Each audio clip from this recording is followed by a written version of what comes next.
Hello viewers, আসসালামু আলাইকুম রহমতুল্লাহি ওয়া বারাকাতুহু। Welcome to my channel Tarek everywhere. বন্ধুরা, আজকের ভিডিওতে আমি আপনাদের সাথে শেয়ার করব কিভাবে আমি ফিলিপাইনের রাজধানী মানিলা এবং এই মানিলা এয়ারপোর্ট থেকে আরেকটি ছোট্ট দ্বীপ শহর টাকলোবান সিটিতে গিয়েছি। তার এক্সপিরিয়েন্স আপনাদের সাথে আজকে ডিটেলস শেয়ার করব। আপনারা আমার আগের ফিলিপাইন রিলেটেড ভিডিওতে দেখেছেন আমি ফিলিপাইনের ভিসা, ফ্লাইট, ঢাকা থেকে মানিলার এবং ফিলিপাইনের ইমিগ্রেশন এক্সপিরিয়েন্স, এয়ারপোর্ট ফেসিলিটি ইত্যাদি নিয়ে আপনাদের সাথে শেয়ার করেছি। আজকের ভিডিওটি আমার পূর্বের ভিডিওর কন্টিনিউশন। আপনারা আমাকে দেখছেন এখন মানিলার নিনয় একুইনো ইন্টারন্যাশনাল এয়ারপোর্টে অপেক্ষা করছি আমার পরবর্তী ডোমেস্টিক ফ্লাইটের জন্য। আমার গন্তব্য হচ্ছে টাকলোবান সিটি এবং আমার ফ্লাইট হচ্ছে সিবু প্যাসিফিক। প্রায় 4-5 ঘন্টা আমাকে এয়ারপোর্টে অপেক্ষা করতে হয়েছিল পরবর্তী ফ্লাইটের জন্য।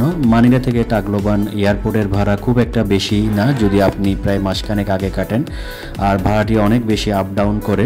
আমি 1 সপ্তাহের ব্যবধানে টিকিটটি কেটেছিলাম, যার কারণে ভাড়াটা অনেক বেশি ছিল, প্রায় 7,000 পিসও পড়েছিল। 7,000 পিসও প্রায় বাংলাদেশি 15,000 টাকার মতো।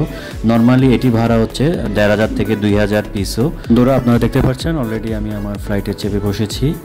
অনেক কমফোর্টেবল সিট এই ফ্লাইটের। প্রায় 1.5 ঘন্টা সময় লাগবে টাকলোবান সিটিতে পৌঁছাতে।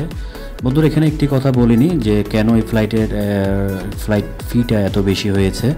কারণ আমি যেই জায়গায় যাচ্ছি সেটি হচ্ছে লেতে আর সামার, এই দুইটা প্রভিন্সের এই একটি এয়ারপোর্ট মাঝামাঝি। সেই লেতে প্রভিন্সেরই রাজধানী হচ্ছে টাকলোবান।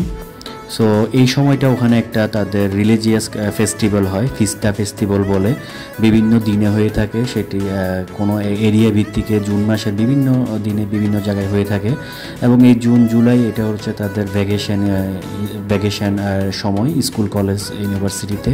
যার কারণে সবাই এক স্টেট থেকে আরেক স্টেট, এক দ্বীপ থেকে আরেক দ্বীপ শহরে তারা ভ্রমণ করে, যার কারণে ফ্লাইটের টিকিটগুলি পাওয়া যায় না। 1 মাস আগে যদি কেটে তাহলে ফ্লাইটের টিকিট কিছুটা কমে পাওয়া যায়, নর্মালি পাওয়া যায়। তাছাড়া ফ্লাইটের টিকিটের রেটটা অনেক হাই হয়ে যায়।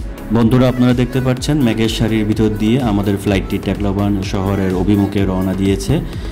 এই টাকলোবান শহরে যেতে যেতে কিছুটা জেনে নিই আমি কেন ওই শহরে যাচ্ছি। সাধারণত ট্যুরিস্টরা টাকলোবান শহরে ভ্রমণ করেন না, কারণ ফিলিপাইনের প্রধানতম ট্যুরিস্ট স্পটগুলির মধ্যে এটি পড়ে না। কিন্তু লোকাল কিছু ট্যুরিস্টদের জন্য এই শহরটি, এই সিটিটি অনেক প্রসিদ্ধ এবং এটি একটি তাদের অন্যতম স্টেশন বিভিন্ন জায়গায় যাওয়ার জন্য। আমি যেহেতু 2018 সালে প্রথমবার ফিলিপাইন ভ্রমণ করেছি এবং অনেক সুন্দর সুন্দর স্পটগুলি ঘুরে ফেলেছি, যার কারণে এবার নতুন কোনো কিছু আবিষ্কারের উদ্দেশ্যে আমি টাকলোবান শহরে যাচ্ছি। আর আমার ইউটিউব চ্যানেলটি 2024 সালে গত বছরে আমি এটি চালু করেছি, যার কারণে আমার আগের ভিডিওগুলি এইখানে নাই। তবে আমার আবার ওই সকল প্লেসে যাওয়ার প্ল্যান রয়েছে ভবিষ্যতে, তখন ইনশাআল্লাহ সকল ভিডিও আপলোড দিব। বন্ধুরা, দেখতে দেখতে টাকলোবান সিটি এর সমুদ্র বেষ্টিত ছোট্ট সিমসাম এই এয়ারপোর্টে আমরা চলে এসেছি। আপনারা দেখতে পাচ্ছেন।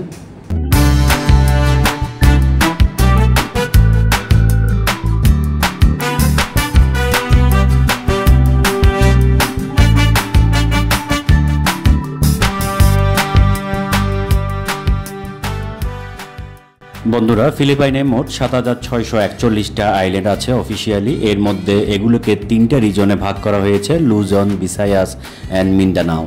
তো আমি যেই সিটিতে এখন আসলাম টাকলোবান সিটি, এটি বিসায়াস রিজনের পূর্বে অবস্থিত, তাই এটাকে ইস্টার্ন বিসায়াস বলা হয়। এই ইস্টার্ন বিসায়াসে অনেকগুলো আইল্যান্ড আছে, যার মধ্যে একটি আইল্যান্ড হচ্ছে লেতে আইল্যান্ড।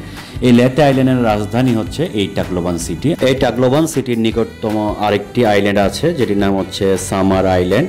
এই দুই আইল্যান্ডকে সংযোগকারী একটি ব্রিজ আছে, যেটি ফিলিপাইনের দীর্ঘতম ব্রিজ, যা এই অঞ্চলের প্রধান ট্যুরিস্ট অ্যাট্রাকশন।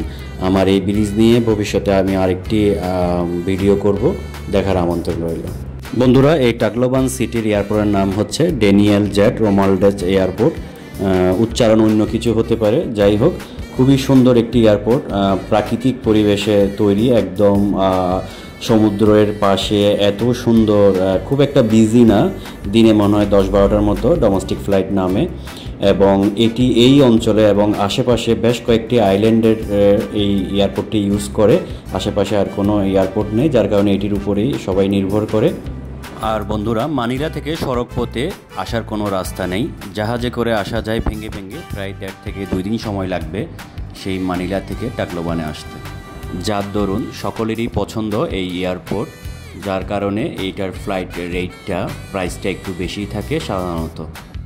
আর ফিলিপাইনে ট্রাভেল করার একটি মজা হচ্ছে এখানে সবাই ইংলিশ জানে, ন্যূনতম একটা বাচ্চাও ইংলিশে টুকটাক বেসিক ইংলিশটা পারে, যার কারণে কমিউনিকেশনে কোনো সমস্যা হয় না। আমিও এয়ারপোর্টে এসেছি, এখানে আমাকে খুব ভালো ওয়েলকাম করেছে তারা অ্যারাইভাল টার্মিনালে, এবং এরপরে এখান থেকে আমি আমার পরবর্তী গন্তব্য বুলদে যাব। এই টাকলোবান স্ট্রিটে আমি 2টা দিন থাকবো, এরপরে আশেপাশে আরও বিভিন্ন অঞ্চলে আমি ট্রাভেল করব যেখানে সাধারণত ট্যুরিস্টরা ট্রাভেল করে না। বন্ধুরা, শীঘ্রই আমার পরবর্তী ভিডিও আসবে এই সিটিকে নিয়ে, দেখার আমন্ত্রণ রইল। আজকে এখানে রাখছি, আল্লাহ হাফেজ, আসসালামু আলাইকুম রহমতুল্লাহ।